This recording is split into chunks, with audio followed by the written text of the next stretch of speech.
La conferencia magistral a cargo de la doctora Yulisa Mantilla Falcón, comisionada de la Comisión Interamericana de Derechos Humanos.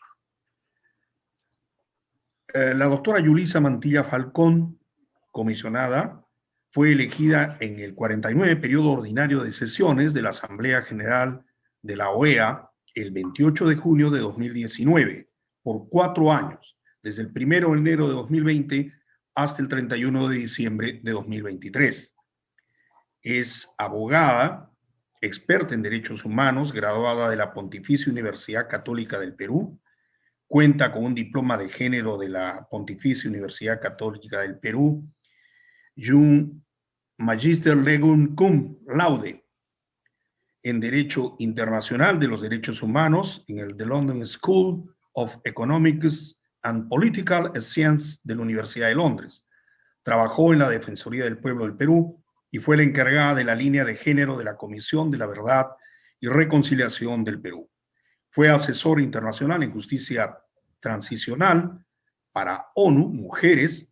Es docente del Departamento de Derecho y de la Maestría de Derechos Humanos de la Pontificia Universidad Católica del Perú, así como de la Academia de Derechos Humanos y Derecho Internacional Humanitario del Washington College of Law, the American University, además de ser conferencista internacional y autora de diversas publicaciones. Distinguido auditorio, dejo en el uso de la palabra a la doctora Yulisa Mantilla Falcón. Bienvenida. Buenos mediodía ya, doctora Yulisa. Adelante. Buenos mediodía. Bueno, inicio con un saludo muy respetuoso y cordial a la magistrada Marianela Ledesma, presidenta del Tribunal Constitucional, al magistrado Manuel Miranda, al magistrado Blume, no sé cuántos más magistrados hay, porque el Zoom no nos permite ver a todos y todas. Un saludo muy cordial y unas felicitaciones desde ya a la magistrada Barrios, a la magistrada Poyatos por sus extraordinarias presentaciones. Y vamos a ver cómo, sin haberlo planeado ni pensado, estamos mucho en la misma línea. Un saludo también a Mariela Morales Candelaria Quispe y a cada una de las personas que nos están viendo y escuchando esta mañana. Yo quería, además de, digamos, responder a la invitación que me hace el Tribunal Constitucional, hablando en primer lugar de estos derechos humanos de las mujeres a nivel del sistema interamericano, del cual formo parte al ser integrante de la Comisión Interamericana. Sin embargo, antes de entrar en materia específicamente y escuchando a mis colegas, quería hacer unas reflexiones generales que me parece importante.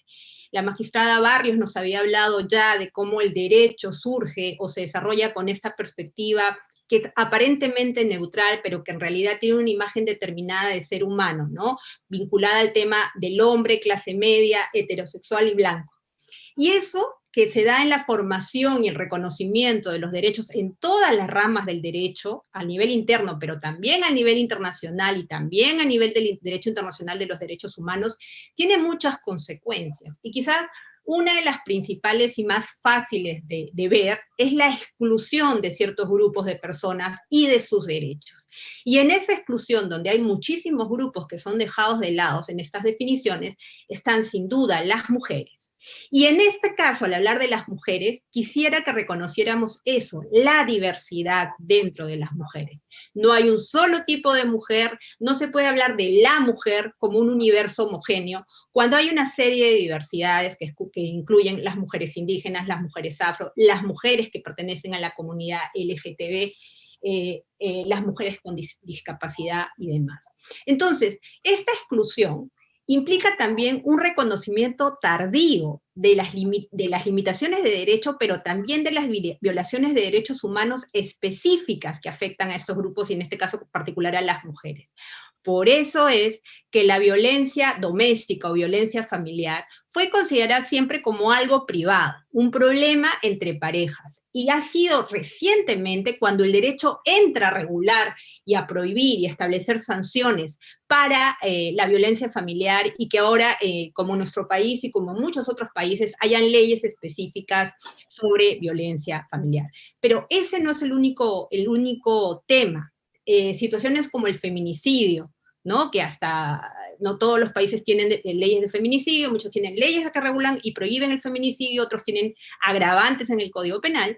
Lo cierto es que quien estudió Derecho Penal hace varios años, bueno, quizás no tantos, yo no sé si ustedes recuerdan, cuando hablaban del asesinato, ¿no? Del homicidio, se decía un atenuante era el homicidio por emoción violenta. Y el ejemplo clásico del profesor de Derecho Penal era, por ejemplo, un señor llega a su casa, encuentra a su esposa con su amante y lo mata. Entonces, eso es homicidio por emoción violenta, eso es atenuante, hay que bajar la pena. Pero eso es y será siempre un feminicidio. Entonces, fijémonos cómo el derecho nos ha enseñado determinadas conductas como permitidas, como atenuantes, y se ha demorado en controlar, regular y prohibir ciertas conductas. Y a esto podríamos sumar una serie de elementos y ejemplos, pero digamos, este es como, me parece que es como uno de los más claros. A todo esto de la exclusión, de reconocimiento tardío de las violaciones de derechos humanos, viene un elemento importante que yo quisiera que tuviéramos claro. Cuando se habla de violencia contra las mujeres, no se habla solo de violencia física, no se habla solamente de la violencia como un hecho aislado, porque me parece a mí que en general hay mucho consenso en condenar la violencia contra las mujeres y en el Día de la No Violencia, pensando solo en la violencia física. La negación de derechos forma parte de esa situación de discriminación que está a la base de la violencia. Entonces, la segunda idea que quisiera lanzar en estos momentos es cómo no se puede ver la violencia de una forma aislada, sino que hay que vincularla y reconocerla, como ya lo han dicho los comités en general, la comisión, la corte, como una forma de discriminación. Y eso permite entonces, porque muchas veces se cuestiona y se dice, ¿qué más podemos hacer? Ya tenemos juzgados, ya tenemos leyes, ya tenemos normas, pero la violencia continúa. Bueno, lo siguiente que hay que hacer, y esa es la siguiente idea que quería poner con ustedes, es el cuestionamiento de la normalización de la discriminación, de la normalización de ciertos roles. Los ejemplos que nos brindaba la magistrada Poyato, sobre todo en las últimas sentencias, que de hecho le tomo la palabra de recibirlas, son muy interesantes, porque empieza el derecho, los jueces, las juezas, a empezar a analizar situaciones como el cuidado, el trabajo de cuidado que ha estado siempre asignado a las mujeres. Ahora los tribunales entran a decir, oye, que solo las mujeres tengan esta labor es discriminatorio, les hace una carga adicional y limita sus otros derechos. Entonces, creo que ese es otro elemento importantísimo antes de entrar, digamos, en los ejemplos, pero quiero que entendamos el contexto.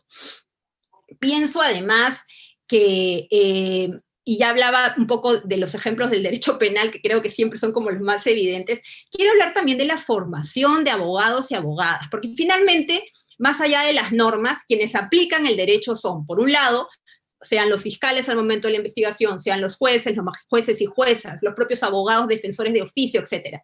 ¿Cómo nos hemos formado abogados y abogadas? Si yo hiciera un ejercicio que siempre hago, lamentablemente como no es presencial no lo puedo hacer ahora, siempre hago un ejercicio, y sobre todo cuando el público y los colegas, toda la mayoría son abogados o abogadas, siempre pregunto, ¿cuántos llevaron derecho tributario?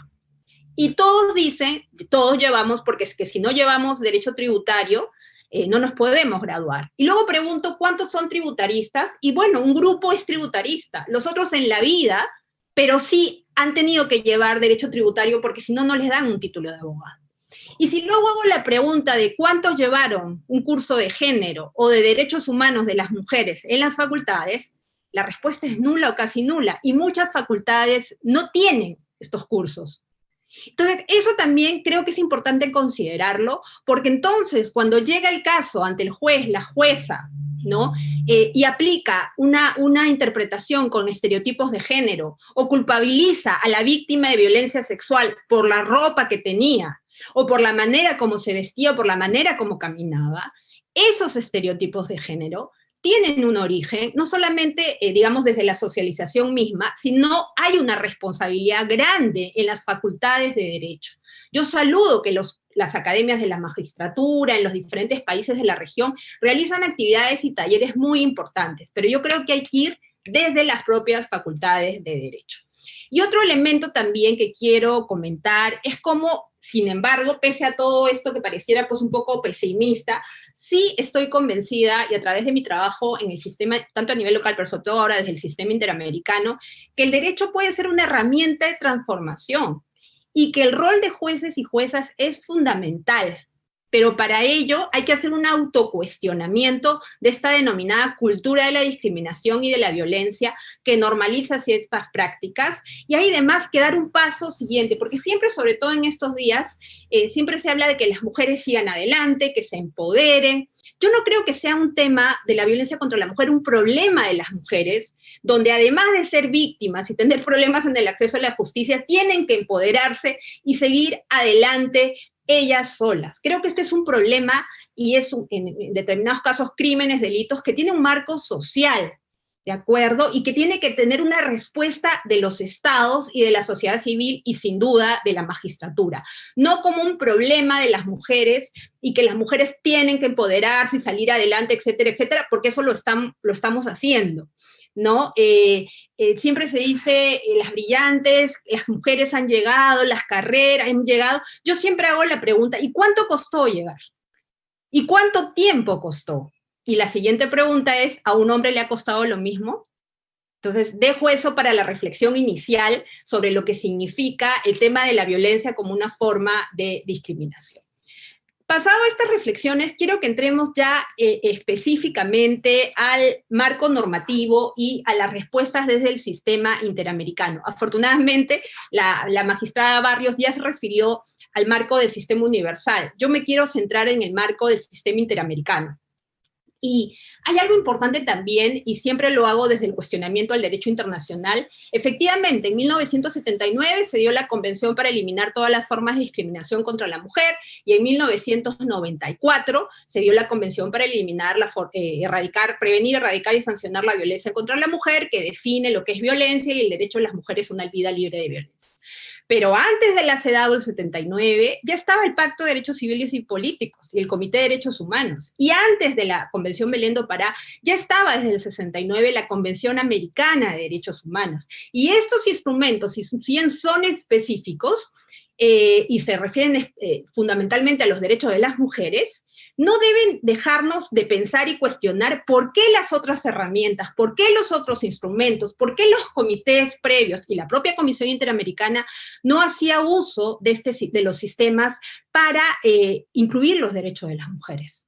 Yo estoy totalmente convencida que la aprobación de Belén do Pará ha sido un salto importantísimo, además que es la única convención en el mundo, desde el sistema interamericano, basada sobre violencia. Pero sí creo que es importante cuestionar cómo la definición de derecho a la integridad, derecho a la vida, derecho a la libertad, prohibición de la discriminación, antes incluso de estos tratados específicos, debía haber sido y podía haber sido usado para proteger los derechos de las mujeres. Y eso me devuelve al cuestionamiento inicial de mi presentación sobre lo que significa la formación en el derecho. Y aquí entonces empiezo ya con estándares. Tan cierto es esto que les planteo, que en el año 1996 la Comisión Interamericana, no la Corte, dio un informe en el caso Raquel Martín de Mejía contra el Perú. En ese caso, que era un caso de una violación sexual, además de las presunciones que hace la Comisión interpreta el artículo 5 de la Convención Americana referido al derecho a la integridad, y lo interpreta para decir que la violación sexual sufrida por la señora Martín de Mejía era una violación del artículo 5 de la Convención Americana, y además de eso, constituía pues una forma de trato cruel, inhumano, degradante, tortura. Entonces, esto es bien importante. Este caso no llega a la Corte Interamericana y esa sería otra discusión, pero sí es importante ver cómo el rol de la Comisión Interamericana y el uso de la Convención Americana en este caso es muy evidente de cómo se puede utilizar el sistema. Pero entonces, de este ejemplo que quería darles inicialmente, paso entonces a presentarles algunos estándares de la Corte Interamericana, obviamente entendiendo que el sistema es la Comisión y la Corte, pero aquí quiero centrarme en los casos de la Corte. La doctora Barrios ya había comentado algunos. Yo quiero hacer referencia, antes de los casos, a las opiniones consultivas.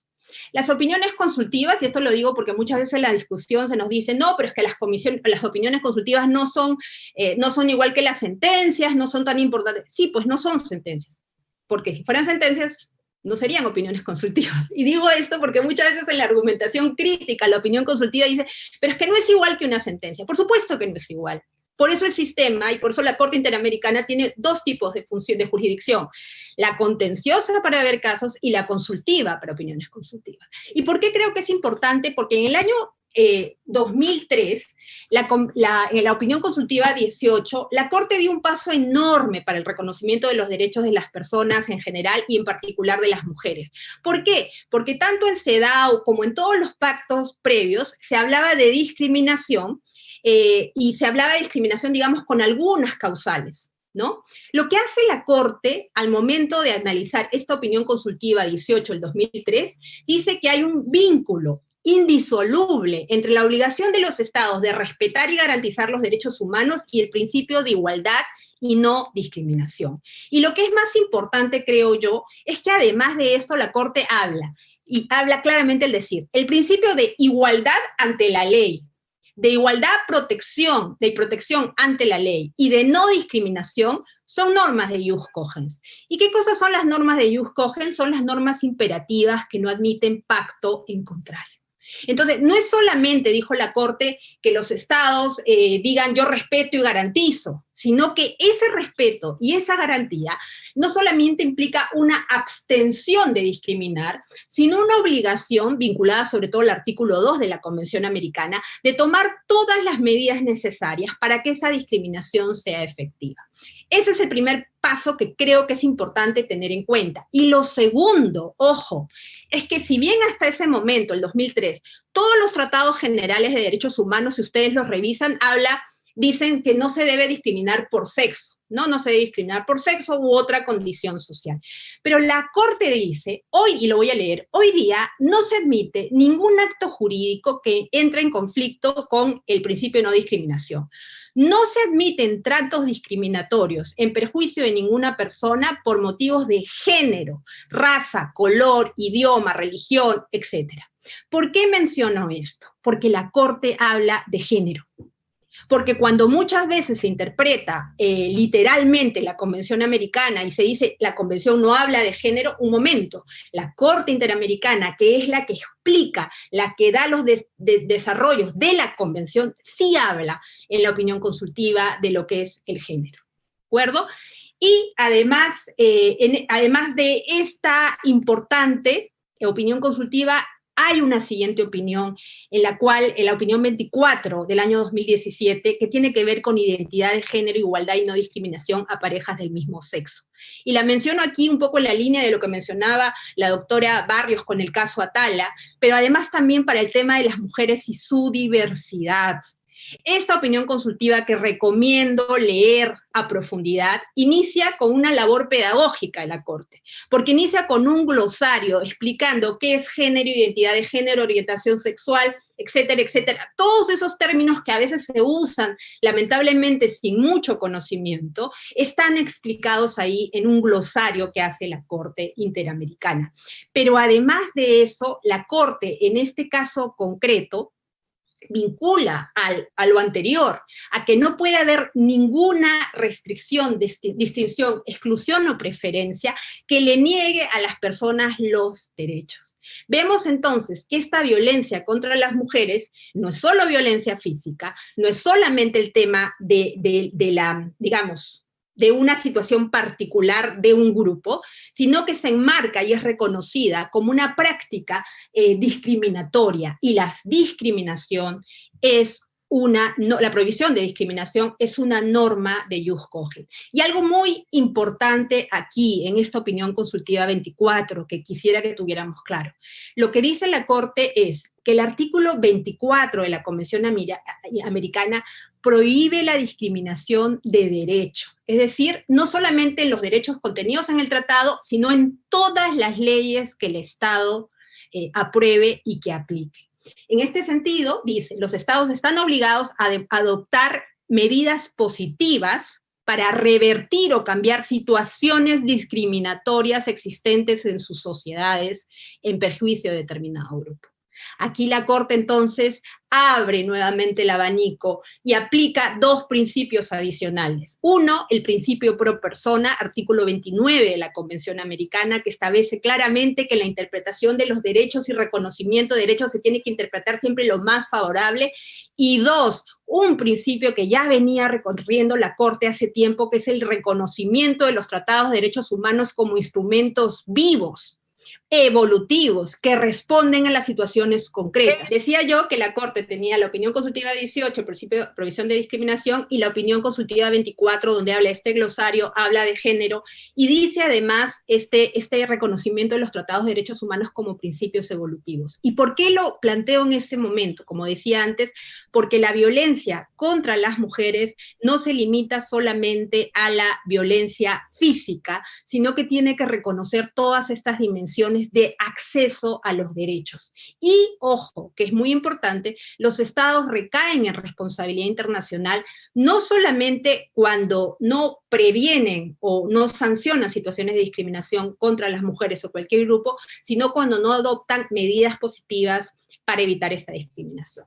Con este marco normativo de opiniones consultivas, quiero entrar a algunos temas específicos de la jurisprudencia de la Corte, en el tiempo que me queda para esta primera parte.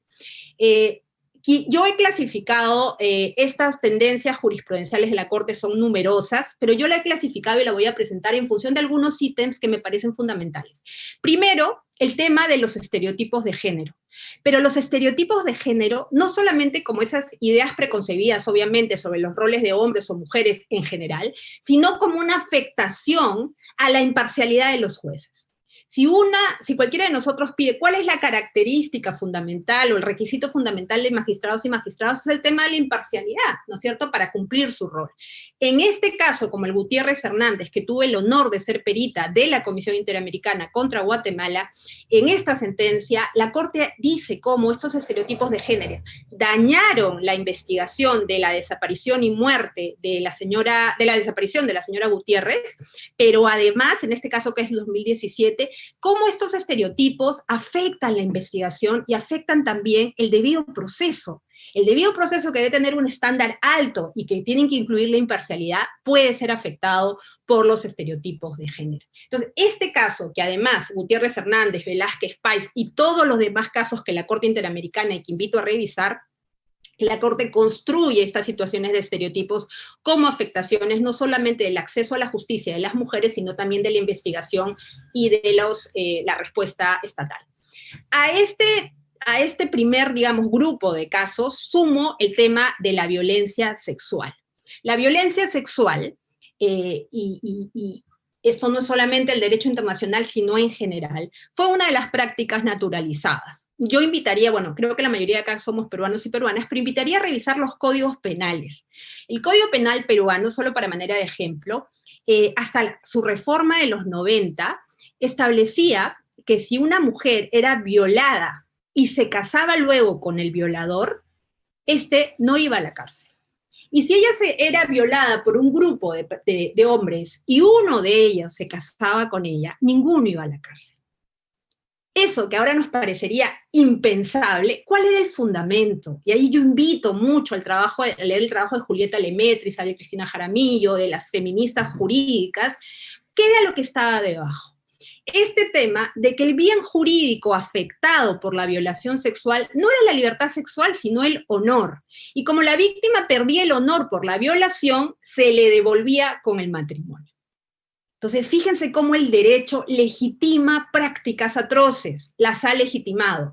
Y claro, ya se derogó, ya se reformó. La pregunta es, así como el atenuante de emoción violenta en feminicidio, ¿cuántos jueces, juezas, defensores públicos, magistrados, etcétera, etcétera, han estudiado con ese Código Penal y se ha escrito doctrina justificando esta situación? Y lo hago porque quiero hacer esta reflexión, porque muchas veces, más allá de las sanciones que se pueden establecer para jueces y juezas que hacen estas interpretaciones, hay que dar un paso más adelante y empezar a entender cómo el enfoque de género no es solamente una ocurrencia, una herramienta de las feministas, sino un análisis que está fundamentado en el principio de no discriminación y que la Corte Interamericana y la Comisión también recoge. Entonces, mencionaba el tema de la violencia sexual porque también a nivel del sistema interamericano, además del informe Martín de Mejía del 96, que no es caso, la primera sentencia donde la Corte hace análisis de género es Castro contra Perú del año 2006. Ahí la Corte dice que la violencia sexual puede ser utilizada como una herramienta en el conflicto armado. Y en este caso hay un análisis muy interesante que yo invito a revisar. Una de las mujeres, en el caso Castro, fue sometida a una inspección vaginal por unos encapuchados. ¿Qué análisis hace la Corte? No solamente dice que es un tema de violencia, hace un análisis además integrando jurisprudencia de otros tribunales. Dice en primer lugar, ¿hay una violación o no? Sí, utiliza la definición del caso Akayesu, del Tribunal de Ruanda, que establece que la violación sexual se produce cuando se penetra el cuerpo de una persona con cualquier objeto o con el cuerpo de otra persona. Entonces dice, en este caso concreto, Castro lo dice, ¿hay una inspección vaginal? Sí, es violación sexual. Y el siguiente paso que da es, ¿eso no tortura? Y utilizando esta definición más clásica de la Convención Universal, establece que hay un agente del Estado, se presume el sufrimiento también por jurisprudencia al ser una violación sexual, y concluye entonces, fíjense lo interesante del análisis, no solamente que la inspección vaginal no debía ser o estaba mal, sino que esta inspección vaginal, por los agentes que se cometí y las circunstancias, era violación sexual, que además era tortura. Yo no estoy tan segura si todo el mundo conoce esta dimensión de la sentencia, pero yo les invito a revisar el trabajo que hace la Corte. Entonces, a este caso se va a sumar, que ya lo mencionó la doctora Barrios, así que no voy a abundar, el caso Campo Algodonero, porque además de en este caso, la Corte Interamericana utiliza una noción del principio de debida diligencia estricta. Ya el caso Velázquez Rodríguez hablaba de la debida diligencia, de cómo los estados tenían que demostrar que habían hecho todo lo posible al investigar. Pero aquí, ¿por qué la Corte Interamericana en Campo Algodonero, que es la desaparición y muerte de mujeres, usa debida diligencia estricta? Un concepto que luego va a seguir utilizando. Porque lo que la Corte analiza es que el Estado tenía un umbral más alto de garante, porque era un grupo conocido en situación de riesgo conocido. Porque el Campo Algodonero se analiza toda la situación de violencia contra las mujeres en México. Entonces, el Estado mexicano no podía decir que no conocía, no podía decir que no sabía que esto iba a pasar. Por eso era debida diligencia estricta, y habría que mirar en nuestros países si este principio también se puede aplicar. Entonces, ya tenemos estereotipos de género, violencia sexual. Un siguiente elemento es perspectiva interseccional. En el caso González Yuy contra Ecuador del año 2015, es un caso de una niña de 3 años que sufre una hemorragia, y en la clínica donde va a atenderse le hacen una transfusión de sangre, pero hay una negligencia porque no se le hace un examen de VIH al señor que dona la sangre, y finalmente cuando se hace el examen es posteriormente la transfusión, y la niña queda contagiada. Aquí la Corte utiliza el concepto de interseccionalidad. ¿Qué significa esto? Ya no vamos a ver discriminación por ser niña o discriminación por ser pobre, sino que este conjunto de análisis de condiciones le da una situación particular y dice, la discriminación que vivió Thalía, se llama la niña, no solo fue ocasionada por múltiples factores, porque era niña, porque era pobre, porque tenía VIH, sino que derivó de una forma específica de discriminación que resultó de la intersección de dichos factores. Es decir, si alguno de esos factores no hubiera existido, la discriminación habría tenido una naturaleza diferente. La Corte entonces consagra el concepto de interseccionalidad al momento de analizar la situación. Y a este elemento adicional quiero sumar un par de casos más. Uno, el BPC contra Nicaragua del 2018, también una violación sexual contra una niña, donde la Corte empieza a decir que los enfoques de investigación no solo deben tener enfoque de género, sino también enfoque de niñez. Porque así como el derecho en general no fue pensado con este enfoque diferencial para las mujeres, tampoco lo hizo para niños y niñas. Y uno de los últimos casos muy importante, el caso Azul Rojas Marín contra Perú del año 2020, de este año, donde la señora Azul Rojas es una mujer trans, cuando sufre la violencia hay una serie de elementos de tortura, y la Corte habla de violencia por prejuicio, y cómo la violencia contra la población LGTBIQ+, tiene un enfoque, un efecto simbólico que hay que prevenir en la mira, digamos, de este deber general de respetar el principio de no discriminación. El señor Cayo me está mirando, así que eso significa que me queda poco tiempo. Pero voy a ser muy juiciosa. Ya hemos hecho entonces todo este tema del derecho, este desarrollo de la Corte Interamericana. Por eso yo les decía, y voy a compartir pantalla aquí, que las distinguidas ponentes y yo, la doctora Barrios y la doctora Pollatos, que me habían antecedido, no nos hemos puesto de acuerdo, se los prometo, pero miren lo que yo tengo aquí para compartir. Este es voy a cerrar esto aquí. Este es un cuadro que elaboró Clara López Vito, que es mi adjunta de docencia, que es un análisis de los tribunales. Y vamos a mirar, la Corte Interamericana de Derechos Humanos, creada en el 79, la primera mujer entra en 1989, y en el año actual hay 6 hombres y 1 mujer. Algo similar con la Corte Internacional de Justicia, 12-3. La Corte Penal Internacional, sin embargo, sí tiene, tenía al inicio el mandato de paridad, ahora no es así. El Tribunal Penal para la ex Yugoslavia, 8 hombres, 0 mujeres, y el Tribunal Penal para Ruanda, 11 hombres, 5 mujeres. Miren cómo se ve el gráfico. Y antes que me digan, bueno, pero la Corte Interamericana, ¿cómo habla de igualdad y si no tiene mujeres? Debo recordar que tanto los integrantes de la Comisión Interamericana como de la Corte son elegidos internamente por los estados, nominados por los estados, y los estados votan en la Asamblea General. Fíjense la importancia entonces del trabajo contra la discriminación al interior de las Cortes para cambiar este panorama. Y fijémonos aquí en el ámbito más del término constitucional. Bueno, en el caso argentino es la Corte Suprema de Justicia, creada en 1863, la primera mujer ingresa en el 70, hoy tienen 4 hombres, 1 mujer. Colombia, 1991, la primera mujer 2001, número hombres 5-3. Chile, bueno, y en el caso del Perú, sí, a su creación estaba la magistrada Reboredo, y en la actualidad hay 6 hombres y 1 mujer. Entonces, digamos que sin ponernos de acuerdo, todas las ponentes hemos llegado a presentar también esta situación de la presencia de las mujeres. Y quiero terminar con un elemento que me parece muy importante. Yo inicié hablando del tema de la presencia, digamos, del enfoque de género en el derecho, de cómo esto nos había formado. La pregunta que yo haría, y la voy a dejar retórica y con eso termino. ¿Por qué estaba pasando esto en las facultades de Derecho? Voy a analizar el caso peruano, pero yo invito a que todas las personas puedan hacer algo similar. Cuando uno empieza a hablar de la primera mujer abogada, sale el nombre, sin duda, de Trinidad Enríquez. Y hay un libro, el magistrado Ramos, sobre la historia de la primera abogada. Pero es la primera abogada sin título, porque las mujeres no podían graduarse.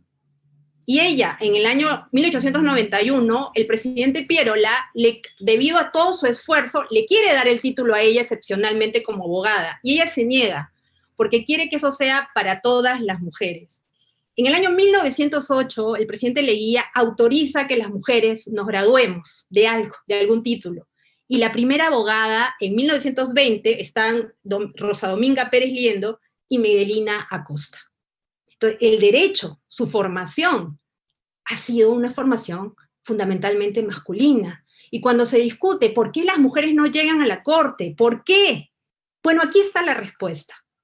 Y yo sí creo, y creo fielmente en el rol de las cortes a nivel interno y a nivel internacional, a respetar y promover el principio de no discriminación, a entender la situación particular y a saber y claramente, y ponerlo en todas nuestras, sea los informes de la Comisión o las sentencias de la Corte Interamericana, poner claramente que la violencia contra las mujeres no se limita a la violencia física, que no es un problema de mujeres, que es un tema de derechos humanos y esencialmente un tema de justicia. Muchas gracias.